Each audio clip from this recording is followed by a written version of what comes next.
I handed my stepmom a Mother's Day gift, and then she smiled and asked for access to my military pay like it was her allowance. My dad stayed quiet. Next morning, my bank flagged a login from their address. Tell me, did they cross the line, or am I crazy? If you're interested in this topic, hit the like button, subscribe, and type "interested" in the comments. And I will give you a heart. If you're watching this because you've ever felt that cold little click in your chest when a parent chooses peace at home over protecting you, then you're in the right place, because what happened to me wasn't loud at first. It was polite, it was wrapped in smiles, and it was still betrayal.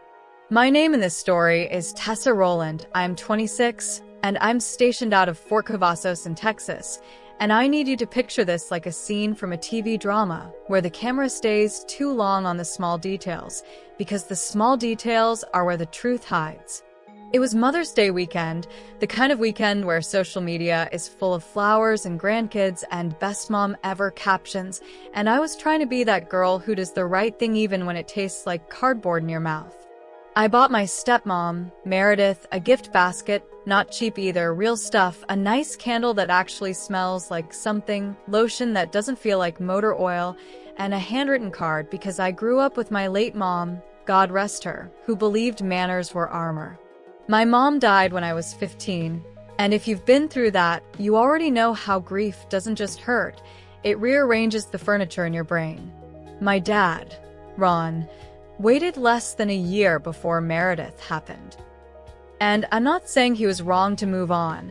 I'm saying the timing told me what kind of loneliness he was willing to cure, even if it meant handing the keys of our family to someone I didn't choose. Meredith was the kind of woman church ladies love. Soft voice, good hair, perfect concerned face. She would touch your forearm while she talked like she was blessing you.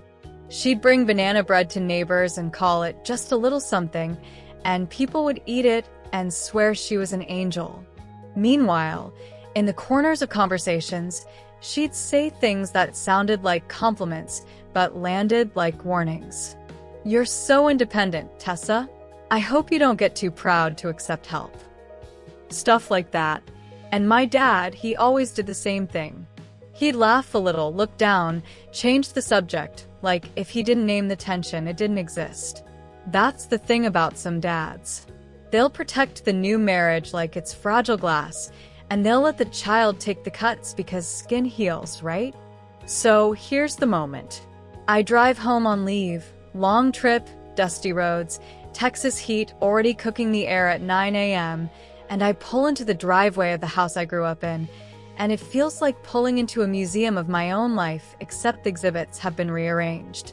My mom's old writing desk is gone. The framed photos that used to be her and me are replaced with Meredith and my dad on cruises and little weekend getaways like they're auditioning for a retirement commercial. Even the smell was different, like lemon cleaner and scented plugins trying to erase history.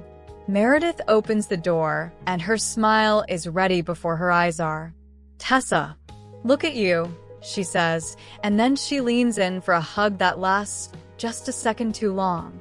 Like, she wants me to remember who runs the house now. My dad is behind her, half smiling, already tired, already careful. I hand Meredith the gift, and she does this little gasp, the one that says, "I'm gracious," and she turns it over like she's appraising it. "Oh, honey, you didn't have to," she says, and then she adds, "But I'm glad you did." That second sentence is the first crack. We sit at the kitchen table, the same table I did homework at as a kid, and I'm watching the room like a surveillance camera because that's what the military teaches you. You don't just listen, you observe. Meredith places the gift basket on the counter where it can be seen from everywhere, like a trophy. She starts making coffee with this slow, purposeful routine, and my dad keeps glancing at her like he's waiting for instructions. I'm telling you, if you've ever watched somebody get trained into silence, you know that look. We do small talk. How's the base? How's the weather? Am I eating enough? Am I sleeping enough? And I'm answering like a politician because I don't trust the room. Then Meredith slides into it, not with the demand, with a vibe. "You must be doing well now," she says, and she says it like she's proud, but her eyes are calculating. With your military income, your housing allowance, all that. It's such a blessing. Not everyone has that kind of stability. My dad nods, just once, like a stamp of approval. And in that moment I felt it, that itch under the skin, because she didn't say you. She said stability, like it belonged to the household. Like my paycheck was family property. And here's what I did. I smiled, because I'm not the type to blow up first. I said, I manage fine. Meredith sips her coffee, like she's tasting victory. That's good, she says, because with prices the way they are, families have to think ahead. Families. There was again, like she was trying to slip a ring onto my bank account. And then she leans forward and lowers her voice like she's about to share a secret recipe. Have you ever considered letting your father help you manage some of it? Manage. That word. If you're 65 plus watching this, you've seen that word used as a trap 1,000 times. Manage means control with a nicer outfit on. I look at my dad, waiting for him to say, Meredith, stop. He doesn't. He stares at the table like the wood grain has answers. So I say, calm. No. My finances are handled. Meredith smiles wider. Of course, she says, like she's humoring a child. I just worry. Money can be overwhelming when you're young. Young. I'm old enough to carry a weapon for the government, but too young to control my own income, okay? I feel my jaw tighten, and then I force it loose because I'm not giving her the reaction she wants. And then pattern interrupt because my phone buzzes. A bank security alert. I glance down and my stomach dips.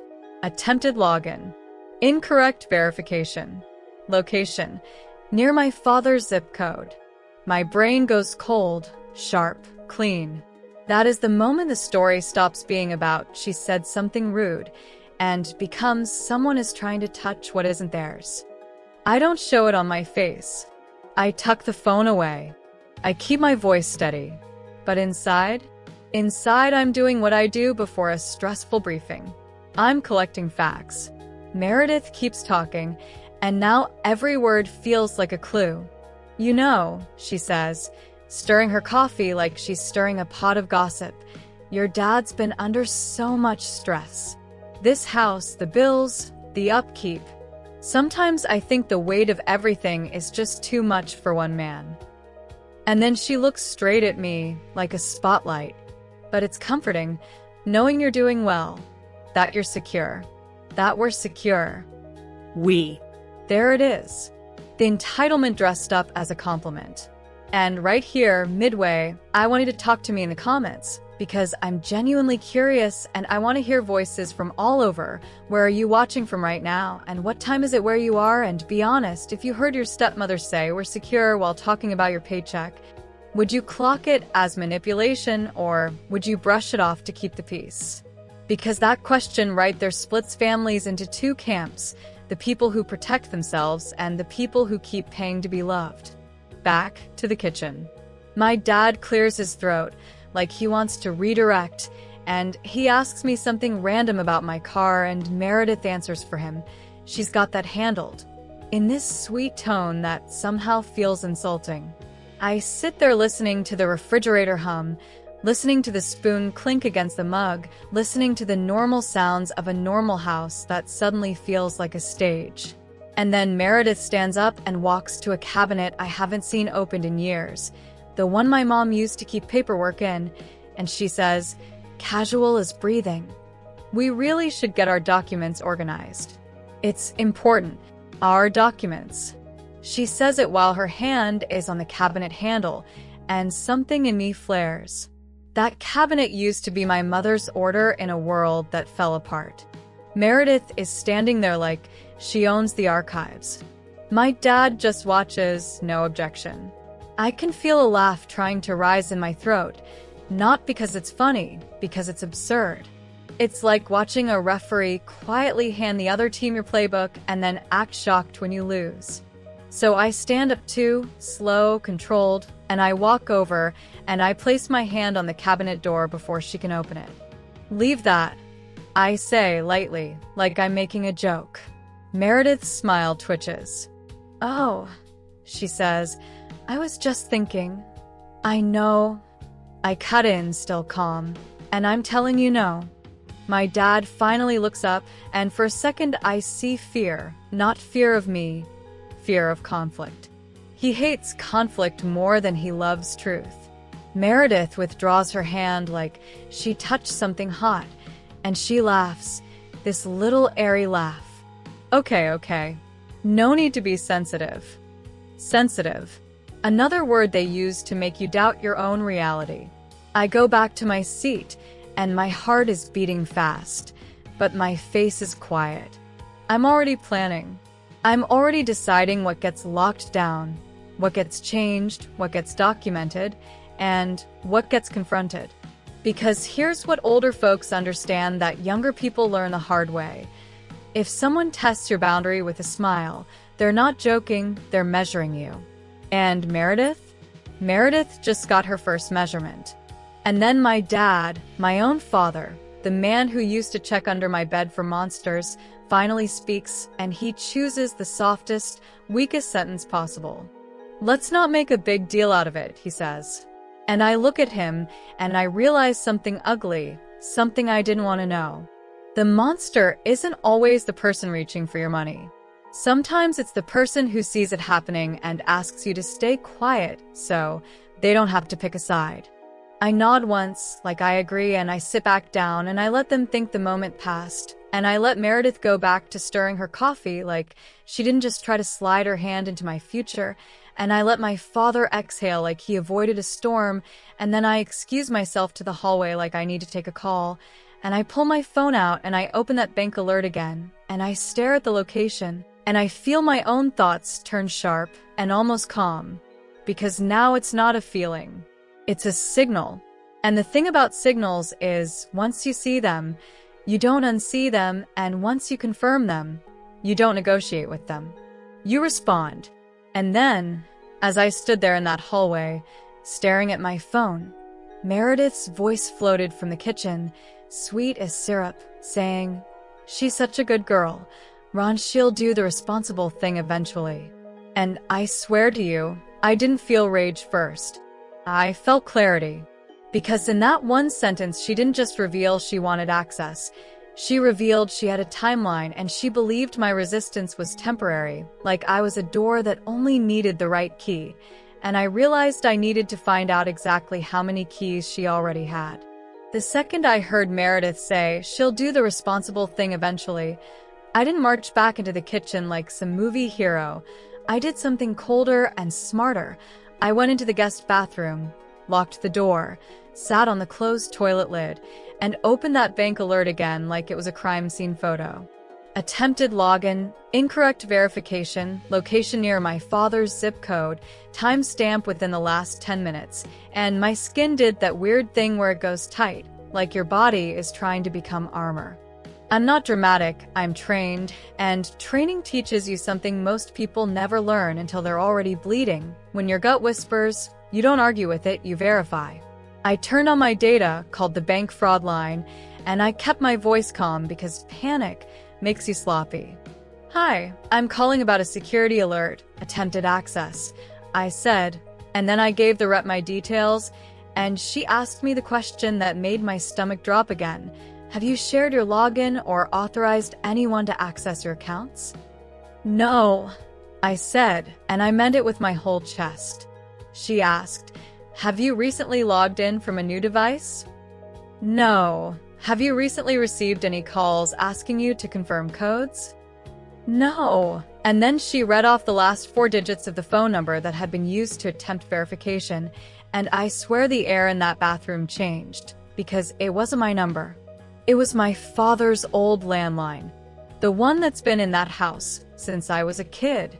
The one Meredith uses to call the church ladies and order groceries and pretend she's the glue of the household.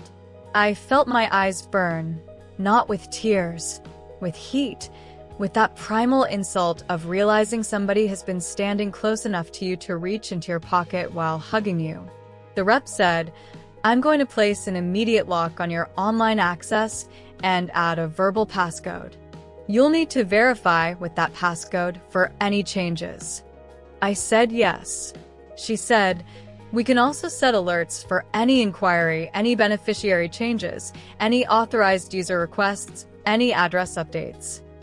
I said yes again, and while she spoke, I typed notes like I was building a case file: time, date, rep name, reference number. Because this is what people don't understand about financial betrayal inside families. It's not like a stranger in a hoodie. It's somebody smiling at you over meatloaf and then calling you sensitive when you flinch. I hung up and stayed in that bathroom for a second longer, staring at myself in the mirror, and I looked normal, which felt offensive because something inside me had just shifted and my face didn't reflect it.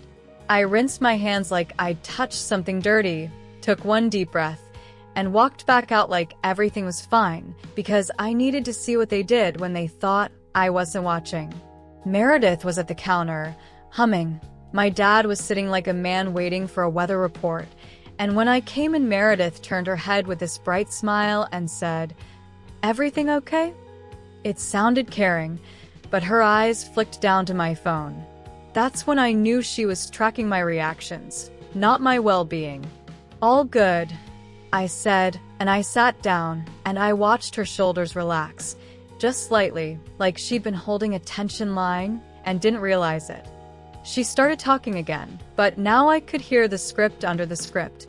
"You know, Tessa," she said, pouring more coffee like she owned the world, "I've been thinking about the future.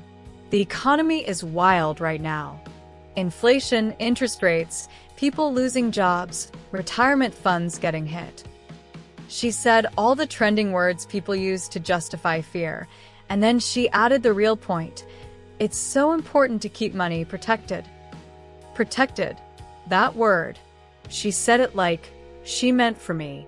My dad nodded like a bobblehead, and I asked him directly, "Dad, did you try to log into my bank account today?" Not loud, not accusing, just a clean question placed on the table like a scalpel. My dad blinked fast, his mouth opened and closed, and he looked at Meredith first, not me. That right there, that look, told me who he considers the authority in that house now. Meredith laughed softly, the fake easy laugh, and said, "Oh my gosh, no. Why would we do that?" We. She said we. My dad finally spoke. "No, sweetheart, of course not." But it didn't land right because he called me sweetheart like a guilt blanket, like he wanted to soothe me back into obedience. "Interesting," I said, and I watched Meredith's smile tighten at the corners, because interesting is what you say when you're logging evidence in your head. She tried to steer it away. "Banks make mistakes all the time." I nodded slowly. They also log locations, phone numbers, and verification attempts. That's how fraud gets caught. My dad shifted in his chair. Meredith's fingers tapped the mug once. Quick, a tiny leak of irritation. Then she switched tactics because people like her always do. She went from sweet to wounded in 2 seconds. "Tessa, I just hate that you think we'd ever hurt you. After everything we've done for you." There it is, the emotional invoice. You ever notice how manipulators keep receipts for kindness like it's a debt contract? I looked at her and said, "If nobody did it, nobody has anything to worry about." And then my dad did the thing I can't stand. He tried to smooth it over with a joke. "You're in the military now. You see spies everywhere." He chuckled like it was cute. Meredith laughed, relieved, because now the narrative was set. I'm paranoid. They're normal. And I let him have that little joke, because I wasn't there to win the conversation. I was there to learn how far they'd go. That night, I slept in my old room, and I didn't sleep like I used to sleep as a kid, safe, heavy, out cold. I slept like a guard dog. The hallway light under the door looked too bright.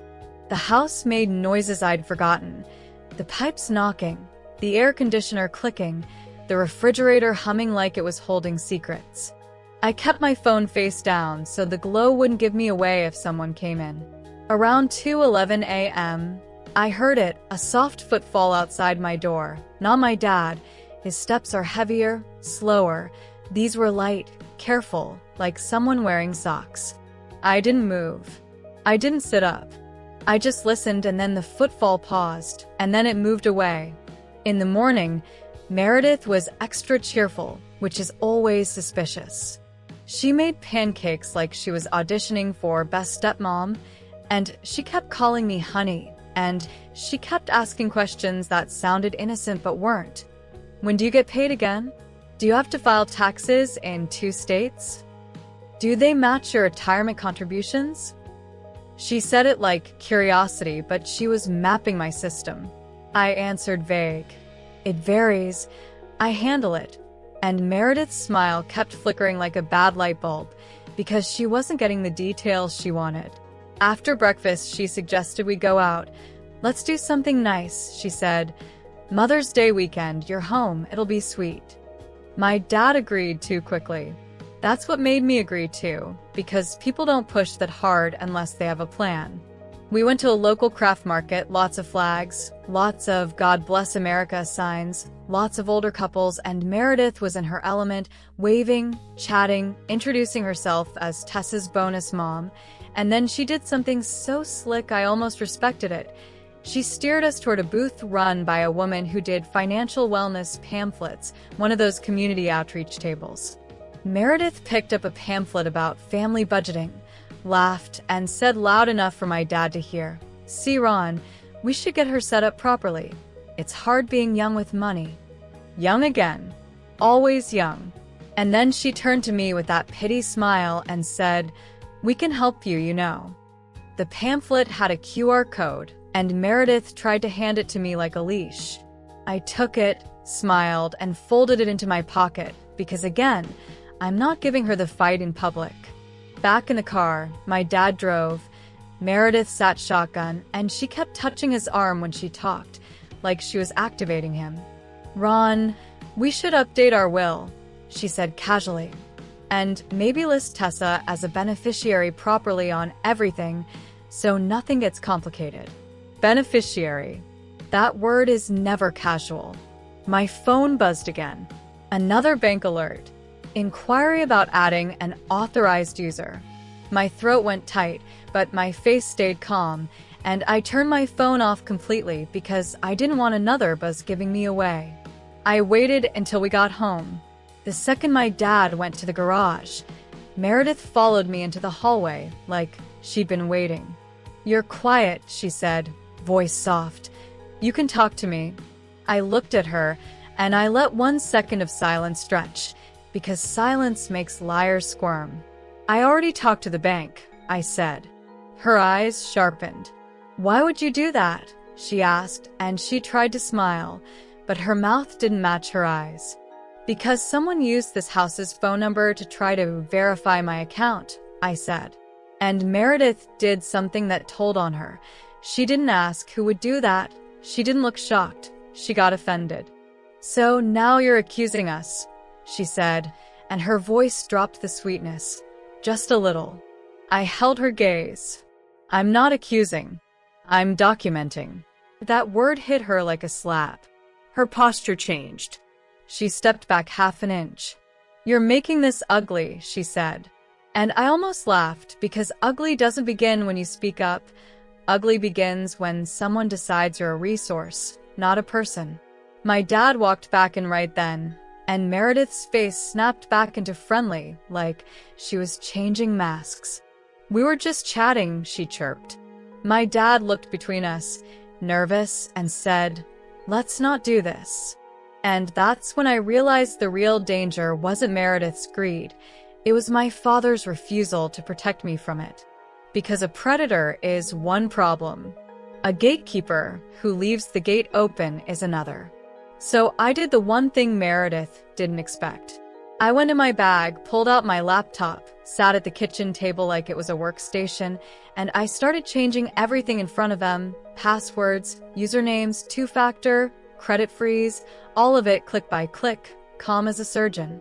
Meredith watched like she was trying not to panic. My dad stared like he was watching a marriage crack in real time. And while I typed, I said casually, like I was commenting on the weather, "If there's another attempt, fraud opens a file. If fraud opens a file, banks notify the right people. And if the right people get notified, everything gets a lot more complicated than anyone wants." I didn't look up when I said it. I didn't have to. The room got so quiet you could hear the wall clock chewing seconds. Meredith's coffee cup clinked against the counter because her hand wasn't as steady as she wanted it to be. And in that quiet, I could feel it, the shift. The moment she realized the good girl version of me was gone, and the version that keeps records had taken her place. And then my father cleared his throat like he was about to apologize or defend her. I couldn't tell which, and Meredith cut him off with a too bright laugh and said, "Well, look at you, so organized," like she was complimenting me. But her eyes said something else. Her eyes said, "Fine, if I can't take it quietly, I'll try to take it another way." And that's when my phone lit up. Again, not a bank alert this time, an email notification preview across the top of the screen, and just those few words were enough to make my pulse spike because it wasn't from my bank, it was from a loan officer, and the subject line said, "Draft application attached for review." And I knew, right then, this wasn't just snooping, this was a plan, and I had just walked into the middle of it. That email subject line hit me like a cold hand around the throat because it wasn't a scammy, "Congrats, you won" message. It was clean, professional, the kind of message adults send when they're about to move real money. And the preview text showed an attachment name that made my stomach turn. Home equity _ draft application _ in Meredith. PDF. Not my name in the file name, not yet, which told me something even scarier. They were trying to build the shell first, and then pour my information into it later, like concrete. I kept my face neutral, the way you do when you're standing next to someone who thinks you're still the version of you they can steer. Meredith leaned over my shoulder too fast, pretending she was just being curious, and my dad stepped closer like he wanted to see too. And suddenly I had both of them hovering over my screen like I was an ATM that had started speaking English. I clicked the notification off and shut the laptop with a gentle little tap, like the whole thing was boring. Meredith's voice went sugary. "What was that?" she asked, and she laughed like she already knew the answer. "Work," I said. "You always have work," she replied, and her eyes flicked to my bag where my phone was charging, like she was deciding whether to risk something. My dad tried to be the calm glue again. "Let's all just breathe. Nobody's trying to hurt anyone." And I wanted to ask him, "Do you hear yourself? Because when people are not trying to hurt you, you don't have to say it out loud like a spell." Meredith took his words as permission, and she slid right back into the guilt lane. "We're just worried about you," she said, palm on his shoulder. Ownership touch. "You're young your way. You don't see what we see. Bills pile up. The house needs repairs.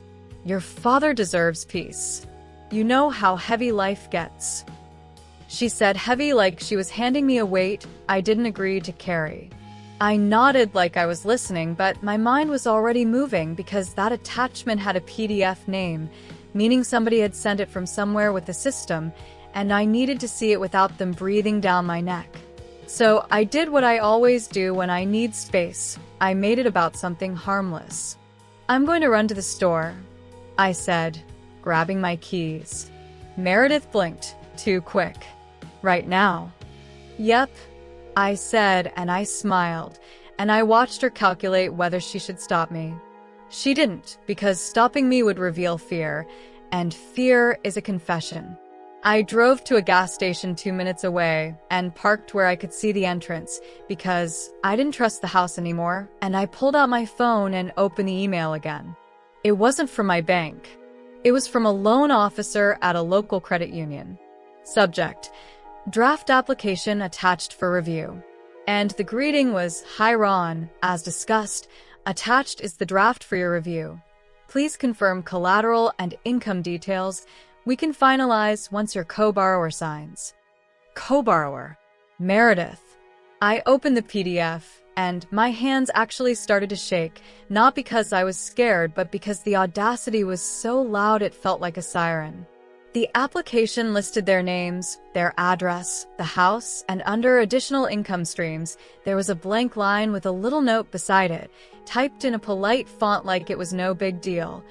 Add daughter's military income verification here, if available. If available, like my paycheck was a coupon they could clip. And then the section that made my skin crawl. Reason for loan: household consolidation, stability, family planning. Family planning. That phrase should be illegal when you're talking about someone else's earnings. I scrolled and found a notes section, and I swear you can smell manipulation even through a PDF, because the note said, borrower indicates daughter is supportive and intends to assist household. Supportive. Intends. No. That was the old me. The quiet kid. The don't make a scene daughter. The one who stays polite so everyone else can stay comfortable. I took screenshots, every page, zoomed in on every line, grabbed the sender's email address, the phone number, the timestamp, and then I did something that felt almost funny in a dark way. I emailed it to myself twice, one to my personal account, one to a secure backup, because I've learned that evidence has legs and people like Meredith know how to make things disappear. Then I called the credit union number on the document. Not the one in the email, the one on their official website, because I'm not new to games, and when the receptionist answered, I asked for the loan officer by name. My heart was pounding, but my voice was calm. Hi, I'm calling because I received a draft loan application that references my income. I need to clarify something immediately. My name is Tessa Walker. I am not a co-borrower. I am not a guarantor. And I have not authorized my income to be used for any application or underwriting conversation. There was a pause, the kind where you can hear someone sitting up straighter. The loan officer came on, and his voice was smooth, overly smooth, the tone of someone who assumes you're going to comply. Ms. Walker, your father mentioned you were supportive of the household. I laughed once, short and sharp like a bark, because it was either laugh or break something. Your file says I intend to assist, I said. Where did you get that? He hesitated. From the borrower. So, you have a statement about me that you never verified with me. Another pause. And then I said, slowly, I want it documented right now that I deny consent. I deny authorization, and any further use of my information will be treated as attempted financial exploitation. I didn't say it like a threat. I said it like a fact. His tone changed. We can make a note, he said quickly. No. I replied, you will remove any reference to me, and you will send me written confirmation by email today. Then I gave him my email address. He asked if I was safe. That question made my chest tight, because it meant he recognized the vibe. I'm fine, I said. I'm just not available to be used. I hung up, sat in my car, and stared at the steering wheel while the gas station sign buzzed above me. And I want you to hear me when I say this, because I know a lot of you watching are older. You've lived longer, you've seen family mess, you've seen stepmoms and stepdads and second marriages and money turning people into strangers. So tell me straight in the comments, did Meredith cross the line the second she joked about family security? Or did she cross it the second she tried to put my paycheck into her paperwork like it was hers? Because I've noticed something, people love screaming family loyalty, right up until loyalty costs them access to your wallet, and then suddenly you're cold and ungrateful and changed. I drove back to the house with my stomach set like stone, and I didn't storm in, I didn't cry, I didn't announce I had evidence. I walked in like the weather was normal, because the most dangerous moment with a manipulator is when they realize you have proof. Meredith was in the kitchen wiping an already clean counter, that nervous busy work people do when they're waiting for control to return, and my dad was on the couch watching TV too loudly, volume up because silence would make him think. Meredith smiled, and it was a little too careful. Everything okay? She asked. Fine, I said, and I put my keys down slowly. Then I said, Meredith, quick question. Did you and Dad apply for a home equity loan? Her eyes widened just a fraction, and then she recovered. Oh, we're just exploring options, honey. Nothing serious. Honey. There it is again, that fake closeness used like a sedative. My dad didn't look up. That told me they had already agreed to keep him passive. Options that use my income, I said, and now my dad's head snapped up like a dog hearing a can opener. What are you talking about? He said, voice already defensive, already trying to push me back into being the dramatic one. Meredith put her hand on his knee, and then she did the ugliest thing. She performed innocence. Tessa, don't twist things, she said softly. We never said we'd use your income. We just talked to someone. Talk to someone. Like that PDF wrote itself. I walked to the table, and I set my phone down, face up, and I slid it toward them just enough to show the screenshot of the draft application line. I didn't shove it. I didn't slam it. I just placed it there like a judge dropping a file. Meredith's smile vanished so fast it was almost impressive. My dad leaned forward, squinted, and I watched his face do that slow collapse people do when the truth finally becomes too clear to deny. He looked at Meredith. She looked at him. And then she snapped back to me. Why are you snooping? Snooping. That word is what guilty people use when they get caught. I wasn't snooping, I said. Your loan officer emailed the draft, and it mentions my income as an add-on. My dad's voice went thin. We're under pressure, he started. Meredith cut in. We are trying to protect this household, she said, and now the sweetness was gone. Now she was irritated. Do you know how expensive it is to keep everything running? Do you think money falls from the sky? Do you think your father should suffer because you want to play independent? Play. Like my independence was a hobby. My independence is not a game, I said, and my voice stayed calm, which made her angrier, because calm is power. You put my name into your plan without asking me, I continued. That's not concern, that's control. My dad stood up like he was finally going to be a father, and I felt this tiny hope flash for half a second. And then he said the most disappointing thing possible. Can't we just talk about this privately? You're making it a big deal. That's when I realized the betrayal wasn't only Meredith's reach. It was my father's reflex to minimize it, because minimization is how exploitation survives in families. Meredith saw my face change, and she went quiet, and then she smiled again, slow, mean, and she said, You think you can stop this, but you don't understand what you owe your father. Oh. That word landed like a slap, because love doesn't talk like debt. I stepped closer to the table and said, I owe my father respect. I don't owe you access. And Meredith leaned forward, eyes hard, and she said, Then maybe we need to discuss what happens to this family if you cut us off. And my dad didn't correct her. He just stood there, stuck, like a man watching two storms collide and hoping the roof holds. And right then my phone buzzed again, a new email, and I glanced down and saw the credit union's reply subject line pop up, confirmation of removal request. And in that exact second, Meredith's eyes flicked to my screen, and her face went pale, because she understood something I'd been waiting for her to understand. I wasn't just upset. I had already started closing the doors she planned to walk through. And the only question left was what she'd do now that the quiet theft wasn't possible anymore. The email confirmation sat on my screen like a tiny receipt for my sanity, and I watched Meredith read my face before she read the words, because people like her don't need details to panic. They just need a sense that the door they were sneaking through has been welded shut. And then my father did this soft, helpless thing where he rubbed the bridge of his nose like a man trying to physically pinch reality back into something he can tolerate. And he said, Tessa, please, let's not do this tonight. And Meredith snapped, Don't call her that like she's a stranger. She's acting like one.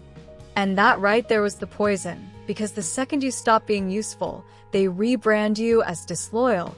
And I looked at both of them and thought, wow, So the price of belonging in this house is access, not love. And then something in me got so calm it was almost scary. I picked up my phone, opened the email, and read it out loud like I was reading weather updates on the evening news.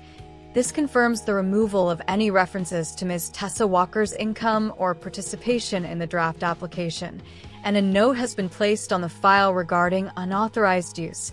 And Meredith's jaw tightened so hard I could see the muscle jump near her ear, and my father whispered, "You called them."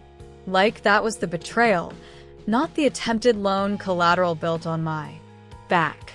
Meredith's voice dropped into that slow, careful tone, the one that sounds polite but feels like a knife you don't see until you're bleeding.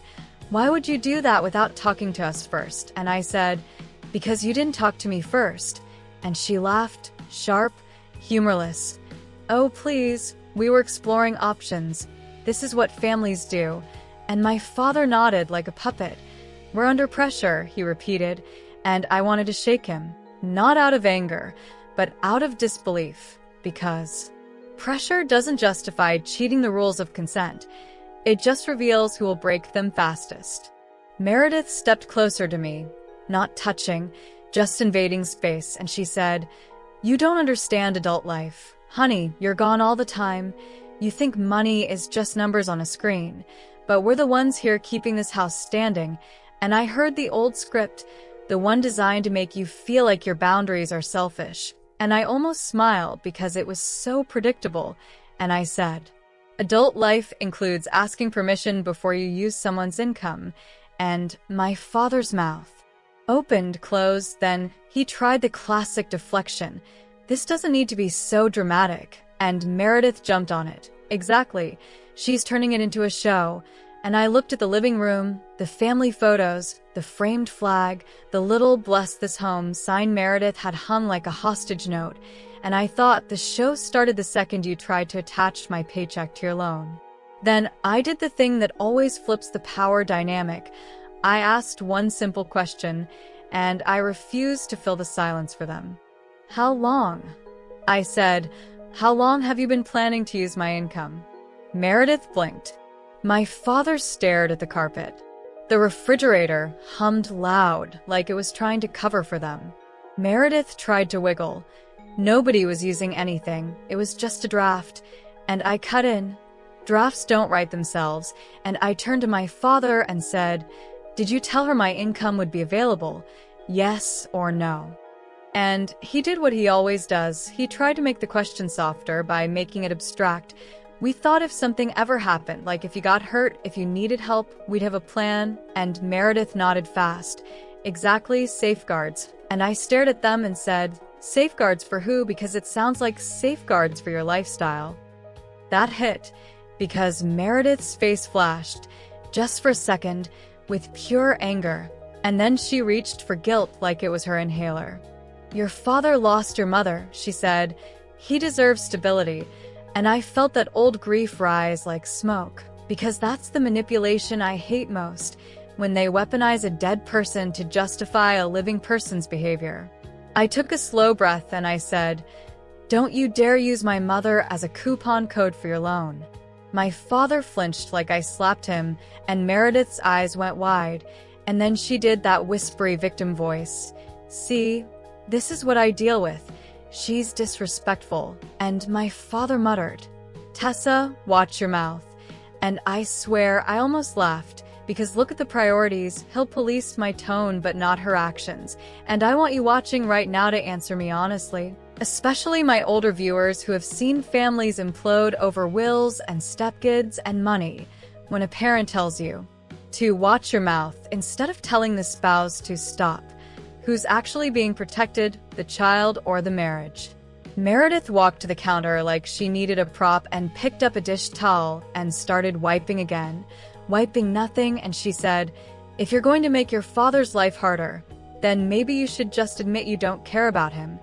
And my dad didn't say anything, which told me Meredith had trained him to stay quiet whenever she escalates, because silence is his shield and her weapon. So I changed tactics, pattern interrupt, because if you keep arguing on their field, you'll die on their hill.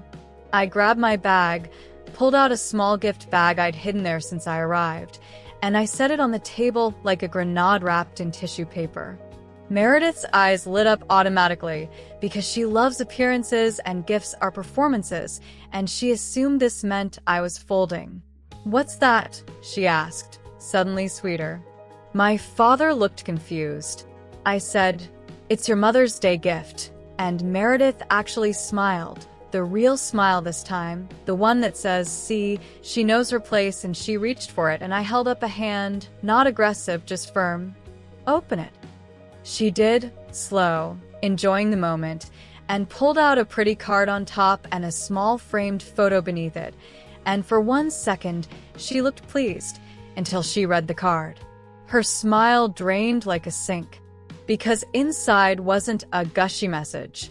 Inside was a single sentence written in neat block letters. "A mother protects. She doesn't plot." Meredith's hands trembled, the card crinkling slightly between her fingers, and she snapped her eyes up to me.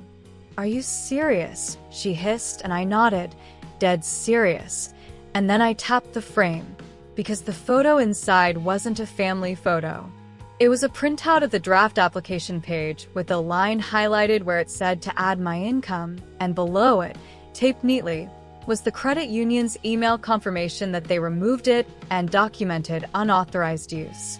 My father sucked in a breath, like he'd been punched. Meredith's face turned a shade I can only describe as rage, trying not to look like rage because there were no witnesses, and she whispered, "You're humiliating me." And I leaned in slightly and said, "No, you humiliated yourself the moment you tried to treat me like collateral." And then I spoke to my dad, slow and clear. "This is what's happening, and you are either going to stop it or you are going to lose me."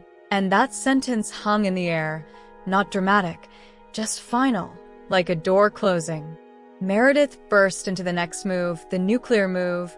"After everything I've done for this family," she said, "I'm the one getting attacked." And my father started, "Meredith, please," and I cut him off.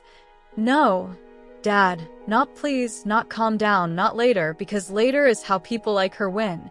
They wait until you're tired, and then they rewrite the story." I pointed at the framed printout and said, "She tried to use my income for a loan application," and I pointed at the email, and I stopped it, and then I pointed at him. "And you were going to let it happen." My father's eyes watered, and he said, "I didn't know it would go that far," and Meredith snapped, "It wasn't going anywhere," and I said, "It was going exactly where you planned, and the only reason it didn't is because I caught you early." Meredith stepped forward like she might slap the frame off the table, but she didn't, because she's not reckless, she's calculated, and she knows assault leaves marks. Instead, she went for reputation. "You're going to regret this," she said. "You're going to ruin your relationship with your father over paperwork." And I said, "No, Meredith, you tried to ruin my future over paperwork." Then I did the most important thing in any betrayal story. I stopped arguing about the past, and I named the consequences. "Here's what happens next," I said. "Tomorrow morning, I'm meeting with legal assistance, and then I'm freezing my credit, and then I'm changing every account and every deposit, and then I'm putting a fraud alert on anything that uses this address." And my father's mouth dropped open. "Fraud alert," he repeated, and Meredith's face went pale again, because that word is a mirror. It reflects intent whether you admit it or not. She tried to soften, quick pivot. "Tessa, you're overreacting. We can talk like adults." And I said, "Adults don't build loan drafts around someone else's paycheck." And then I picked up the gift bag, slid it closer to her, and said, "Keep it. Hang it on the wall if you want. Every time you feel tempted to plan, you can remember there's a line you don't cross." My father sank back onto the couch like his bones got heavier in 1 minute, and Meredith stood there holding the card like it was burning her fingers, and the room went quiet, the kind of quiet where you can feel the next move forming. And then Meredith did something that made my stomach drop in a way I wasn't expecting. She smiled, slow and cold, and she said, "Fine." And she looked at my father and said, "If she wants war, she can have it. and my father whispered, "Meredith, stop."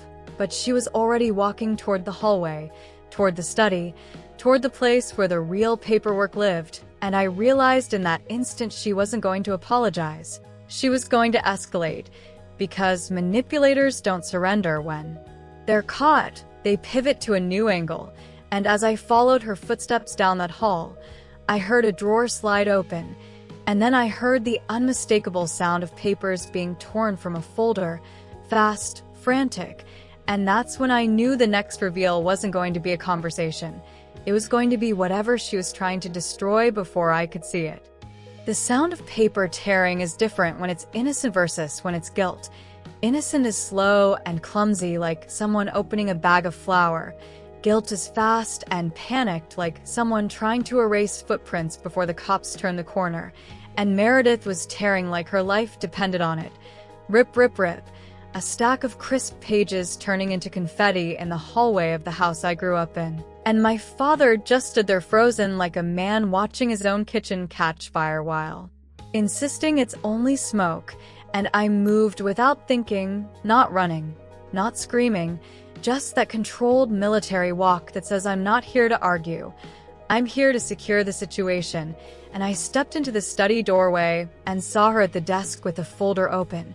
The same folder I'd found before, only now it looked like a crime scene, papers half out, shredded strips on the carpet. And she snapped her head toward me with those glassy eyes people get when their mask slips and they realize you're seeing the real face underneath. And she said, "Get out," like she owned the air in the room. And I said, "No," calmly. And that one word made my father finally move.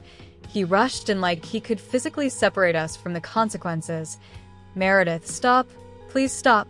And she threw a handful of strips into the trash like she was feeding a monster. And then she did something that should make every person watching this sit up straighter. She looked at my father and said, "You see what? You married into, she's dangerous. And I swear to you, that is the oldest trick in the book. When the person who's been plotting gets caught and then points at your reaction like your reaction is the problem." And I looked at my dad and said, "Do you hear her, Dad? She's calling me dangerous because she got caught trying to use my identity for money." And my father's face twisted, because that sentence is too ugly to swallow. And people like him would rather choke on denial than taste the Truth. Meredith grabbed the folder and hugged it to her chest like a baby, and then she lunged for the shredder under the desk. And my stomach dropped because if she shreds the right page, it's not just evidence gone, it's leverage gone, it's accountability gone. And I stepped in front of it, not touching her, just blocking it with my body, and she hissed, "Move." And I said, "Not until you put that folder down." And she sneered, "You can't tell me what to do in my house." And I said, "That's funny, because you've been trying to tell banks what to do with my income." And then my father, my own father, grabbed my elbow, not hard, but firm enough to make me realize he was choosing a side in that moment. And he said, "Tessa, please just let her calm down." And that's when I looked at him and felt something in me detach, not hate, just this quiet realization that he didn't want truth. He wanted quiet. And for years, he has mistaken quiet for peace. Meredith used that opening. She slid around me and shoved the folder into the shredder slot. And you know that instant before a shredder bites, the little mechanical whine like a dog about to growl. And I snapped, "Dad, stop her." And he didn't, he just stood there, and Meredith smiled like she'd won. And then the shredder jammed. It choked, the motor whining higher, and she slapped the side of it, frustrated. And I'm not proud of this, but the universe handing me a jammed shredder felt like a tiny cosmic wink, like, "Here, you wanted a chance, take it."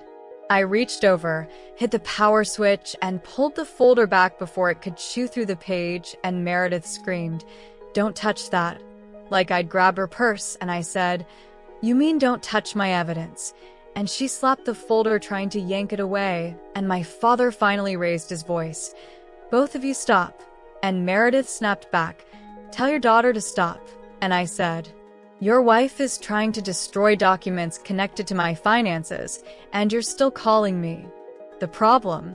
And I need you watching right now to answer this in your head before you even type it in the comments. If you were me, would you feel safe in that house for one more night? Because I didn't. The room smelled like coffee and printer ink and panic, and the shredded paper on the carpet looked like snow, fake snow, the kind you sprinkle to make things look pretty, except this was the kind of snow that's actually ash. Meredith backed up, breathing fast, and then she changed tactics again, because she always does. She softened her face, tilted her head, and said in that syrupy tone, "Tessa, honey, you're exhausted, you're stressed. This is a misunderstanding." And it would have almost worked if I hadn't already seen her in full sprint with the shredder, and I said, "Misunderstandings don't tear paperwork." And my father muttered, "What paperwork?" And I held up the page I'd saved, the one with my income listed, under collateral, and his eyes widened like he was seeing it for the first time, and Meredith jumped in quick. "It's a template, it's standard language." And I said, "Standard language doesn't include my name." And then I flipped the page over and saw something that made my mouth go dry, because on the back, in the faint imprint from a pen, were numbers, my social security number, written like a grocery list. And if you've ever had your identity stolen or you've watched someone older get financially exploited, you know that feeling. Your skin goes cold, your mind gets loud, and you suddenly understand you're not in a family argument anymore. You're in a threat situation. I didn't yell, I didn't cry. I just looked at my father and said, "Why is my social security number in your study?" And he swallowed, and Meredith's eyes flicked to his, just a split second, like a signal, and that told me everything. They had practiced stories, and I could almost hear the gears turning in my father's head. Choose a lie that doesn't blow up the marriage. Choose a lie that keeps the house quiet. And Meredith said, "We have it for emergencies." And I said, "Emergencies like what?" "Signing me up for debt." And my father finally said the words that made my stomach twist. "We were just trying to help with planning." And I laughed once, not because it was funny, because it was insane, and I said, "Planning is when I ask you for help, not when you collect my personal information like you're building a file." Meredith tried to step toward me, palms out. "You're spiraling," she said, and I looked at her and thought, the nerve, to call me unstable while she's the one shredding documents. And I said, "Spiraling is shredding proof. I'm stabilizing my life." Then I did what I'd been trained to do in every crisis. I secured what mattered, and I removed myself from the blast radius. I pulled my phone out, opened my camera, and started filming the desk, the shredder, the shredded paper, the folder labeled, the page with my information. And Meredith lunged. "Turn that off." And I said, "No." And my father stepped between us, hands up. "Tessa, don't." And I said, "Dad, if you want to protect someone, try protecting your child for once." Meredith's voice went sharp. "You're recording in my home." And I said, "Yes, because you tried to commit financial abuse in my name." And that phrase hit the air like a slap. Financial abuse, identity theft, exploitation. The words people hate because they make things real. And my father looked like he wanted to disappear into the wallpaper. I took the folder, not the whole thing, just the pages with my name and any account references, and I slid them into my bag, and Meredith's face went purple. "That's theft," she shouted, and I said, "No, Meredith. Theft is using my identity to secure your loan." And then she turned to my father and screamed, "Are you just going to let her do this?" And my father did the thing that broke my heart in the ugliest way. He hesitated, and that hesitation was him weighing me against the life he built with her. And I realized I'd been losing that weight test for years. I walked to the front door, shoes crunching on paper strips like dead leaves, and my father followed me, voice shaking. "Tessa, please, don't make this worse." And I turned and said, "I didn't make it worse, I found it." And Meredith shouted from the hallway, "Don't come back." And I nodded. Trust me, I wasn't planning to. And I stepped onto the porch, cold air hitting my face like a reset button. I sat in my car for a full minute with my hands on the steering wheel, and I could hear my own breathing, steady, and I could feel something wild under my ribs. Not fear, not rage, something sharper, the realization that my father's silence wasn't harmless. It was a bridge Meredith used to get to me. And then my phone buzzed, one notification, then another, and when I looked down, my stomach dropped because it wasn't just a text from my dad. It was an alert from my credit monitoring app, a hard inquiry attempt. Right then, in real time, like Meredith had run back inside and decided if she couldn't shred evidence, she'd just go for the next move. And that's when I understood the real game. She wasn't trying to borrow money. She was trying to attach me to something I couldn't untangle later. A debt chain, a financial leash, and I need you to think about this for your own life, because seniors get hit with this constantly. Not always from strangers, sometimes from family. Would you call it help if someone tries to open credit in your name behind your back? I started the engine, pulled out of the driveway, and as I drove, I did not call my father. I called the fraud department, and the woman on the line asked me a question so calm it made the whole situation feel even more serious. "Are you safe right now?" And I said, "Yes." And she said, "Good, because the next step is stopping the bleeding." And as she walked me through freezing my credit and placing a fraud alert, my phone buzzed again. And this time it was a message from my father that said, "Please come back, she's upset." And I stared at it and thought, upset? That's what we call attempted financial exploitation now. Upset. And I didn't respond, because the minute you respond, they start negotiating your reality, and I wasn't negotiating anymore. By the time I pulled into the lot outside my motel, the app showed another attempt, different lender, same pattern, like someone clicking buttons in a panic. And I sat there in the dark, motel sign buzzing, my bag on the passenger seat with those pages inside it. And I realized this wasn't just about my money, it was about control. And Meredith was about to find out what happens when the person you tried to control stops asking for permission and starts building a case. I didn't sleep in that motel the way people sleep. I slept the way you sleep when your life just got hacked. One eye closed, one ear open, phone on my chest like a life vest. And every time the ice machine clanked down the hall, my body flinched like it was Meredith's heels on hardwood. And when the sun finally leaked through those cheap curtains, the first thing I did wasn't pray, or stretch, or check my reflection. I checked my credit file again. Because when someone tries to chain your name to a debt, mornings don't start with coffee, they start with damage control. And there it was, the fraud alert confirmation, the freezes across all 3 bureaus, and a neat little list of the attempts that had happened while I was driving away from my own childhood house, like a trail of fingerprints she left behind in real time. And I stared at it with this weird calm, because once you see the pattern, it stops feeling personal and starts feeling tactical, like, oh, this is not a misunderstanding. This is a strategy. And then my phone buzzed again. My father, of course, and his message wasn't, "Are you safe?" It wasn't, "What did she do?"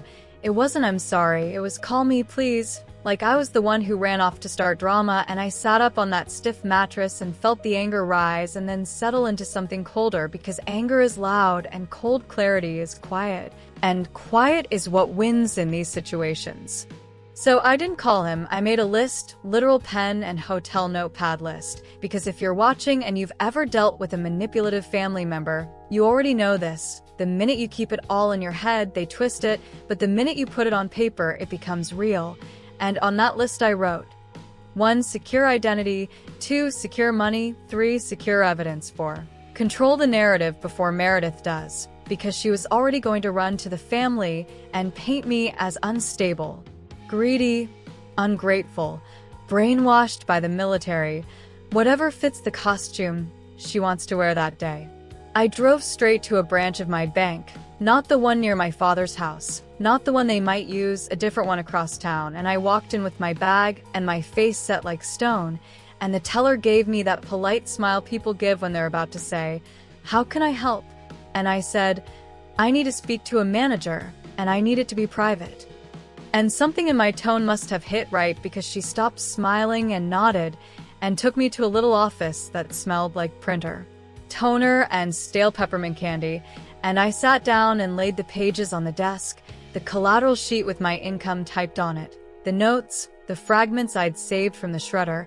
And I didn't tell a story first, I gave facts, because facts don't beg, fax accused without raising their voice.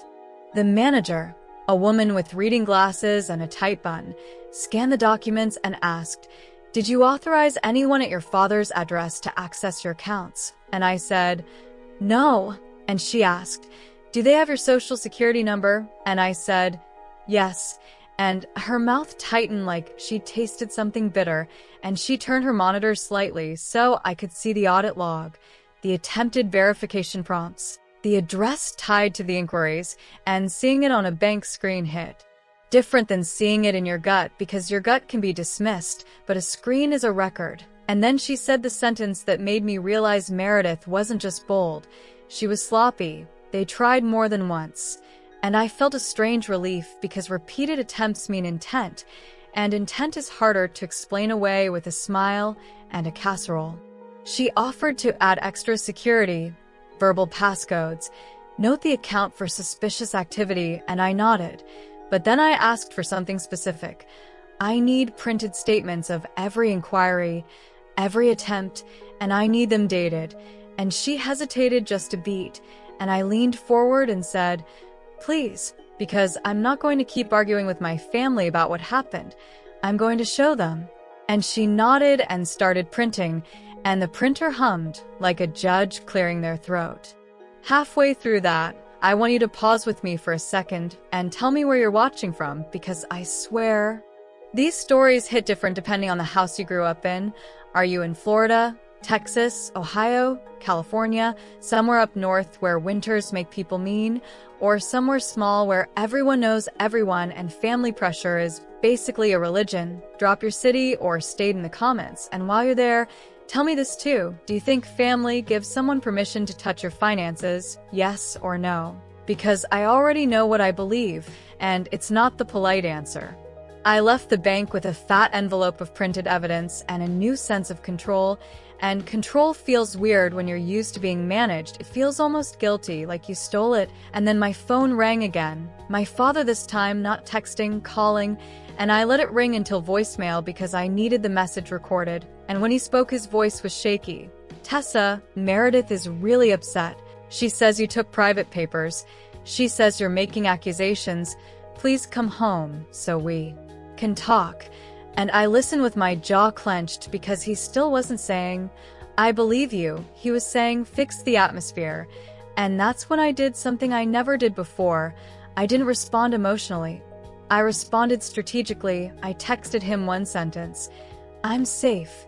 I'm handling fraud with my bank. I will communicate in writing." And then I turned my phone off for 10 minutes just to breathe without his panic leaking into my bloodstream. Then I drove to the one place Meredith couldn't follow me without exposing herself, the legal assistance office on base. And if you've never been to a legal office that deals with military folks, let me explain the vibe. It's not dramatic, it's fluorescent lights, beige chairs, people holding folders like they're holding their dignity, and I sat down and waited while my mind replayed that shredder sound over and over. Because that sound is going to haunt me for a while, the sound of someone trying to erase you. The officer I met with was calm, not emotional, and when I laid out the timeline, he didn't interrupt me. He just asked clean questions like a surgeon. "Do you have documentation?" "Yes." "Have there been financial losses?" "Not yet." "Did you consent?" "No." "Is the suspect a household member?" "Yes." And when he said suspect instead of stepmother, something in me clicked, because family titles are soft. And what Meredith was doing was not soft. And he said, "This is attempted financial exploitation and potentially identity theft." And hearing it named correctly felt like someone finally adjusted a crooked painting in my head. Like, yes, that's what this is. And then he explained my options, not like a movie, no courtroom drama, just steps, protective orders if needed, police report if needed, cease and desist letters, documentation. And then he said something that was almost more painful than Meredith herself. "Often the hardest part is the enabling parent." And I swallowed. Because he wasn't guessing, he was calling it exactly. I left that office with a plan, and then I did the thing I avoided for years because it feels cruel even when it's necessary. I called my father and I put him on speaker so I could keep my hands steady, and when he answered, he tried to sound calm. "Honey, thank God." And I didn't let him start the soft talk. I said, "Dad, I'm going to say this once. There's a fraud pattern connected to your address. I have printed bank logs. I have documents with my social security number, and Meredith attempted to shred evidence in front of me. So listen carefully. Do not contact my bank. Do not attempt to access anything. And if Meredith tries again, I will file a police report." And there was a long silence. And then he said the most infuriating thing a parent can say when they've failed you. "You're going too far." And I laughed, just one short laugh, because it was that or scream. And I said, "No, Dad, she went too far. I'm just the first person in this house to admit it." And then he tried the guilt move after everything she's done for this family. And that's when I cut in. "Tell me one thing she's done for me that doesn't benefit her." And he couldn't answer. He literally could not answer. And the silence told me he knew the truth, but didn't want to live with it. Then he said, "She's scared you're going to ruin her." And I said, "Good, because she tried to ruin me quietly." I told him I would not be coming back to the house. Not for a talk, not for a hug, not for one of those living room negotiations where Meredith cries and he asks me to be the bigger person. And I said, "If you want a relationship with me, it starts with you acknowledging what happened in writing, and it starts with Meredith never speaking about my finances again." And he whispered, "You're putting me in an impossible position." And I said, "No, Dad, you put me in an impossible position the day you let her treat my name like an asset." And then something happened that made my skin prickle, because I heard a muffled voice in the background, Meredith, and she wasn't crying. She was laughing, low and cruel, and my father covered the phone like he thought I couldn't hear. And she said something like, "Tell her she's paranoid." And he uncovered the phone and said, "Meredith says you're misunderstanding." And I went still, because there it was, not just denial, coordination, like a script they rehearsed. And I said softly, "Dad, put her on." And he hesitated, and I said, "Put her on." And then her voice hit the line like cold perfume. "Tessa," she said sweetly, "this is getting ugly." And I said, "It's been ugly. You just preferred it silent." And she chuckled, "You really think you can fight me?" And I said, "No, Meredith, I can document you." And there was a pause, and she said, "You took papers that don't belong to you." And I said, "You tried to use my identity to borrow money. That's not a family conversation. That's a criminal one." And then she dropped the mask completely and said, "Your father and I built this house, and you think you can just show up and make demands?" And I said, "Yes, because my name is not part of your build." And she went quiet for half a second, and in that half second I could practically hear her recalculating, and then she said the thing that made my blood run cold. "Fine. Then I guess you won't mind if I show people what kind of daughter you really are." And she hung up. And I stared at my phone, because that wasn't just a threat, that was a promise. And if you've dealt with someone like her, you know what comes next. Smear campaign, relatives calling, church ladies whispering, Facebook posts about ungrateful children, and my father caught in the middle pretending he's neutral while quietly handing her ammunition. I didn't panic. I opened my laptop right there and drafted a single message to the family group chat, short, factual, no emotion. For transparency, my identity has been targeted for unauthorized financial access linked to Dad's address. I have documented evidence and have filed formal fraud protections. I won't discuss it publicly beyond this. If anyone receives messages about me, please verify with me directly. And I hit send, because the only way to beat a manipulator is to remove their monopoly on the story. And then my phone buzzed with a new notification that made my stomach drop all over again. Not a bank alert this time, a loan portal email. "Your application is incomplete. Finish verifying." And my name was on it, and the timestamp was minutes ago. And I realized Meredith wasn't just talking, she was still moving, and she was either desperate or stupid, and desperate people do the most damage when they think they're about to lose control. And I knew, sitting there with that motel air conditioner rattling, that the next step wasn't another conversation, it was a direct confrontation with proof in front of witnesses. Because if I let her keep this in the shadows one more day, she'd turn my whole family into her jury before I even walked into the room. I walked into that house like I was stepping onto a stage where the script had already been written about me, and the air smelled like cinnamon plugins and roasted chicken and fake peace. And that's how you know something is wrong, because nothing in that house was ever that cozy unless Meredith was planning to use it as a weapon.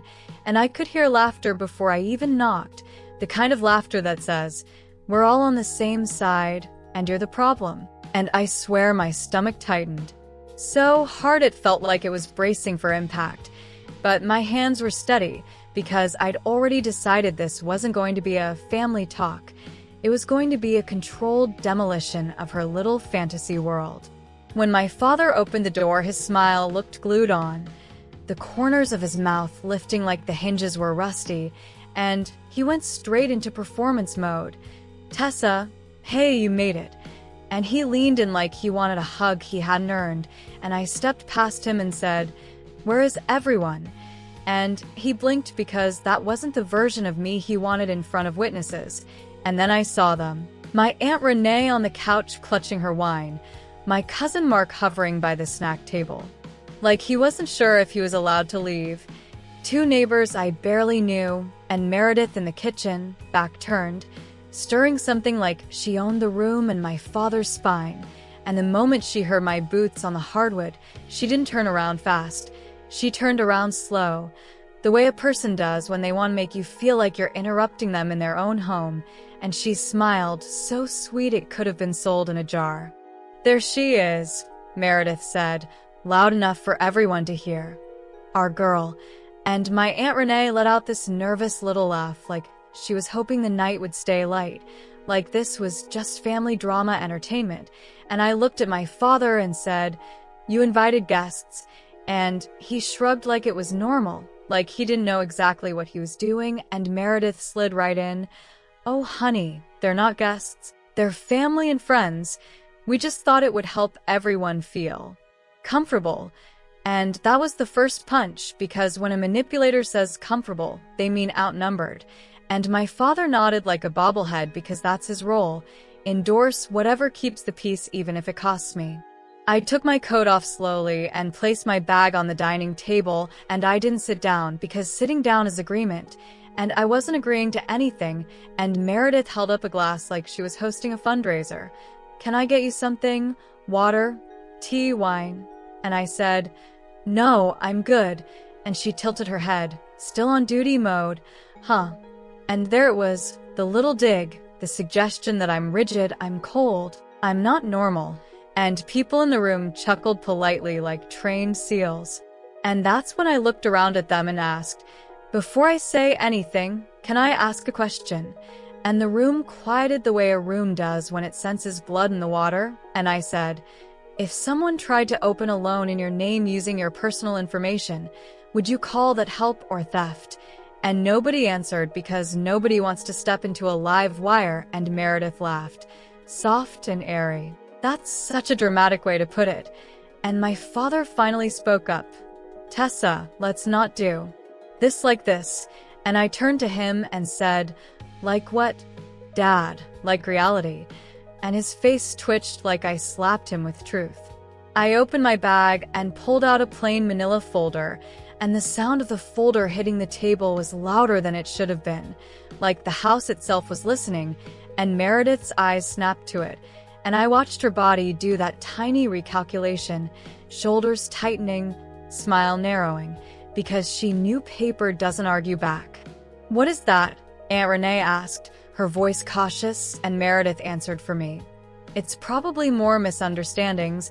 And I said, "It's not misunderstanding, it's documentation." And I flipped it open and slid out a printed bank audit log with dates and addresses and inquiry types. And I didn't shove it in anyone's face. I just held it up like a judge holds up evidence, and I said, "This is from my bank. It shows repeated unauthorized inquiries tied to this address." And I tapped the line with my finger and felt the whole room lean forward like it was a true crime show, because people love drama until they realize they're complicit. Meredith didn't panic right away. She went into her favorite costume, wounded innocence. "You're really going to do this to your father?" she asked, and I looked at her and said, "Notice how you said to him, like my identity isn't mine." And my cousin Mark shifted uncomfortably because he finally heard the manipulation in real time. My father tried again. "We were trying to protect you. You're busy. You're gone." Meredith was just looking into options, and I said, "Options for what, Dad?" "For borrowing against my income." And I slid out the loan portal email printout, the one with my name on it, and I watched Meredith's hand tighten around her glass so hard her knuckles went pale, and she said, "That could be spam." And I nodded slowly like I was humoring a child. I thought the same, so I called. And then I got the confirmation number, and then I got the attached draft application, and I slid out the collateral page with my projected income listed like it was a buffet, and the room went quiet in that heavy way where you can hear the refrigerator hum and the light fixture buzz. Aunt Renee whispered, "Meredith." And Meredith's face did this flicker, like the mask slipped for a second and something colder peeked through, and she recovered fast. "I don't know where she got that," she said, and she looked at my father like he was supposed to clean it up. And he did, like always. "Maybe it's a mistake from the bank. These things happen." And I stared at him for a beat and said, "Dad, I love you, but that sentence is why she's brave." And he flinched like he felt that land. Then I did the pattern interrupt, because a room like this can get swallowed by denial if you let it. So I pulled out my phone and I said, "I'm going to play something." And Meredith's eyes widened just a fraction, and I hit play, and it was her voice from the phone call, that low little laugh. "Tell her she's paranoid." And then her voice again, "I guess you won't mind if I show people what kind of daughter you really are." And the audio filled the room like smoke. My Aunt Renee's mouth fell open, and my father looked like someone drained the color out of him, and Meredith stood there frozen for 1 second too long. And you could tell she realized she misjudged me, because she thought I was emotional, and emotional people are easy to gaslight. But prepared people are dangerous. She tried to pivot into rage. "You recorded me," she snapped, and I said, "I documented you." And I looked at the room and asked, "Does anyone here think a person who's innocent threatens smear campaigns?" And nobody answered, but their faces did, because that's the thing. Seniors especially, they've lived long enough to recognize a snake even when it's wearing pearls. Meredith turned to my father, voice soft again. Tell them what we talked about. Tell them this was about the house." And he opened his mouth and I cut him off. "Yes, let's talk about the house." And I leaned forward and said, "Meredith, how much debt are you hiding? Because you don't come for someone else's income unless you're plugging a leak." And that hit so hard my cousin Mark sucked in air like he didn't mean to. And Meredith's eyes flashed with pure hate for half a second. And then she said, "That's none of your business." And I smiled. Not because it was funny, but because it was confirmation. My identity was made your business, so now your motives are mine. And then I turned to the room again. "Let me ask you something.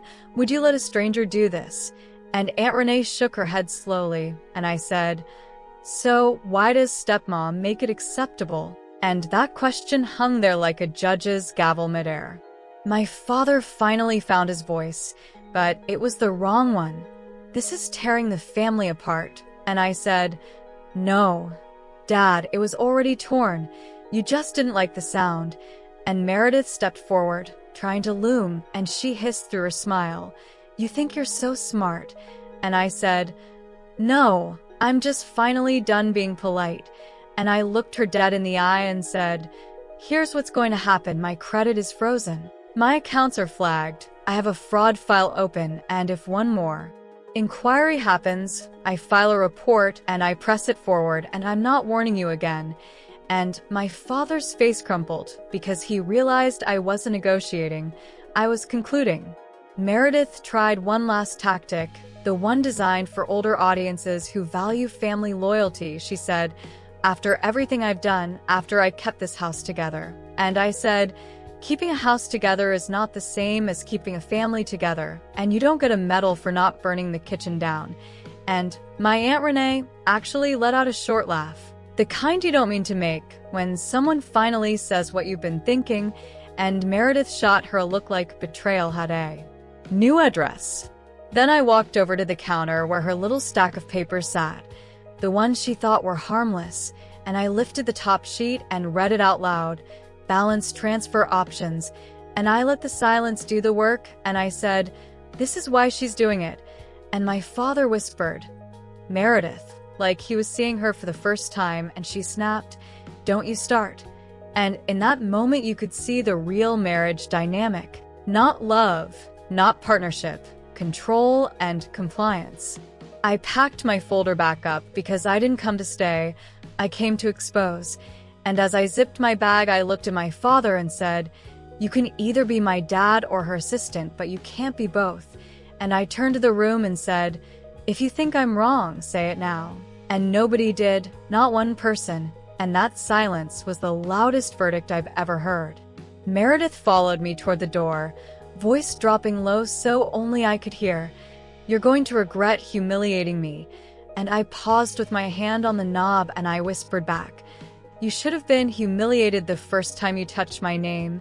And then I walked out into the cold air and my lungs filled like I'd been underwater for years. But before I even reached my car, my phone buzzed again, and it wasn't my father, it wasn't Meredith. It was an unfamiliar number with a local area code, and the voicemail transcription preview popped up on the screen. One sentence, calm, professional, terrifying.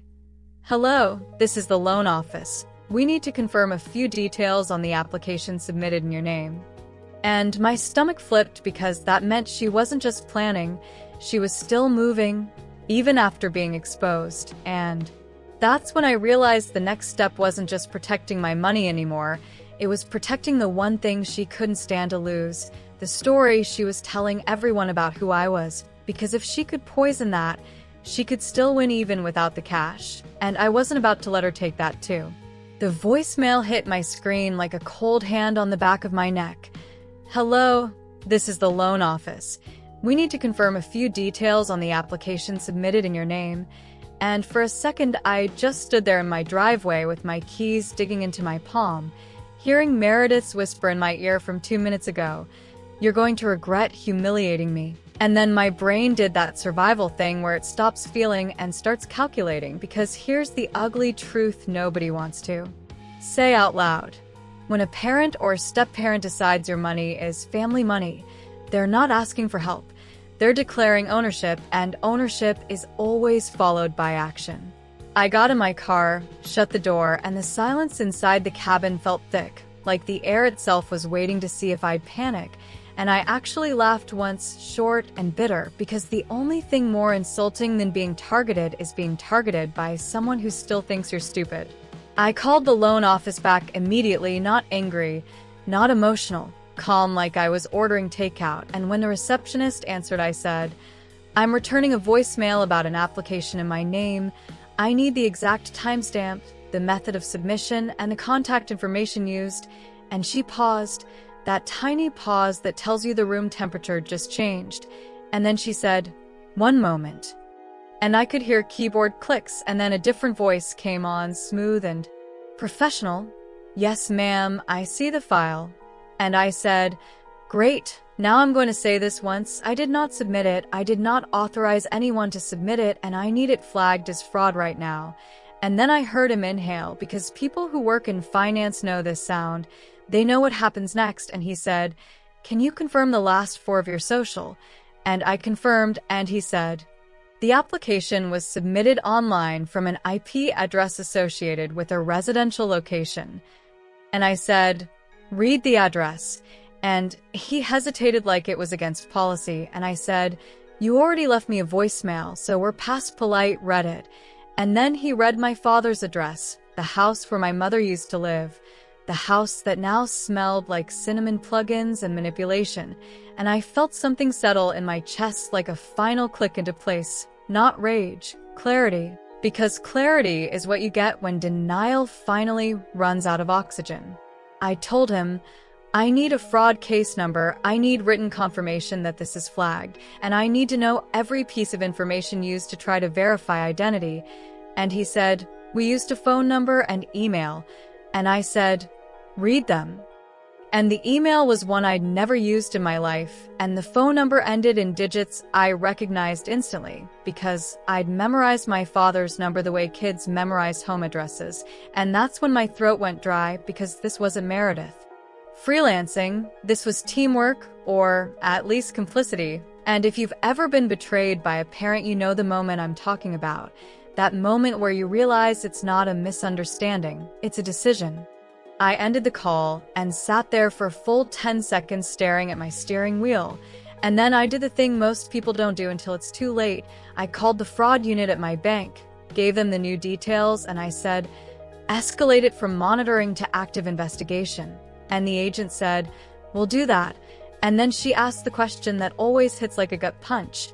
Do you know who might be doing this? And I said, yes. And the word yes felt like ripping fabric. Because saying it out loud makes it real, and real things have consequences. Then I called my father, and I didn't call to yell. I called to watch him, because when you can't trust someone's words, you watch their reaction like it's a lie detector. He answered too fast, like he'd been waiting, and he started with that soft dad voice. Hey kiddo, and I said, Dad, a loan application was submitted in my name from your address and your phone number is on it. And there was a pause, and in that pause I heard everything, because innocent people don't pause like that. Innocent people get confused out loud. They ask questions, they say what, they say who would do that. My father didn't. He just breathed, like he was deciding which version of reality to sell me. And then he said, Meredith's been stressed. And I laughed again, louder this time, because stress is not a permission slip to commit fraud. And I said, Dad, don't do that. Don't give me the weather report when the house is on fire. And he said, you embarrassed her in front of people. And I said, no, she embarrassed herself by using my identity like a coupon. And then he tried the old classic, the one that keeps families sick for generations. We're family, why can't we just talk? And I said, we are talking. I'm telling you, the next time my name touches a document I didn't sign, I file a police report and I send the case number to every institution involved, and then you can talk to a judge. And his voice sharpened finally. You do that to your own father. And I said, you did it to your own daughter first. And the silence on the other end got heavy and ugly, like a curtain coming down. He whispered, you don't understand what she's dealing with. And I said, I understand exactly what she's dealing with, consequences. And then I asked the question that makes liars squirm. Did you give her my information? And he didn't answer, and that non-answer was an answer. And in that moment, I pictured all those little things over the years. The missing filing cabinet. The way Meredith always asked about my pay and my bonuses like she was casually shopping. The way my father avoided eye contact like he was renting out his conscience month to month. I hung up without goodbye because a goodbye implies a relationship, and at that moment it felt more like an incident. Then I did the opposite of what Meredith expected. I didn't rush back to fight. I didn't storm into the house. I didn't give her the adrenaline she feeds on. I went straight to the one place people like her hate, daylight. I called Aunt Renee first and I said, I'm not asking you to pick sides. I'm asking you to listen to facts. And I laid it out, the voicemail, the loan office confirmation, the IP address, the phone number, and she went quiet, and then she said, oh my God. And I said, yeah, now you see it. And she said, your father wouldn't. And I cut in. Aunt Renee, he already did. He either handed her the keys or he looked away while she stole them. Either way, the car moves. And she swallowed. I could hear it. And she said, what do you want me to do? And I said, nothing illegal, nothing dramatic. Just don't repeat her story. If anyone asks, tell them the truth. Someone used my identity and I shut it down. And I could feel her respect shift in real time because older folks understand boundaries. They've lived long enough to know peace isn't peace if it's built on one person swallowing poison. Then I called my cousin Mark and I said, if Meredith reaches out to you for help or verification or to talk sense into me, I need you to tell me immediately. And he said, she already texted me, and my stomach tightened and he read it out loud. She's having a mental episode. The military messed her up. We're worried she might ruin her future. And I almost admired the audacity, because that's the playbook. If they can't control your money, they try to control your reputation because reputation is leverage too. I told Mark, screenshot everything, and he said, I already did. And I said, good. And then I did a thing I want you watching to do if you ever face this kind of betrayal. I made it boring and official because the moment you make it a screaming match, you give them the stage. I emailed my father a formal notice. Short, clean, no emotion. Any attempt to use my identity, income, accounts, or future earnings without my written consent is unauthorized. I will pursue legal remedies if it continues, and I attach the fraud case numbers because numbers don't care about family guilt trips.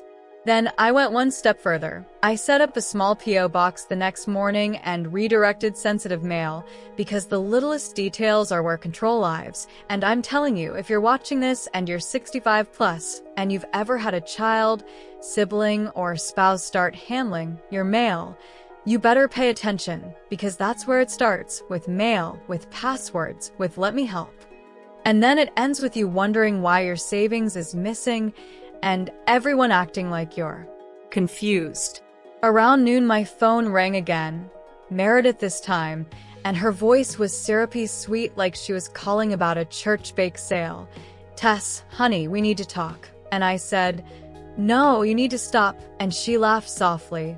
You're blowing this up. And I said, you applied for a loan in my name. That's not a conversation. That's a crime. And her voice dropped, the mask slipping. You think you're so righteous. And I said, no, I'm just not available. And she snapped, you're going to destroy your father. And that's when I gave her the line that ended the call.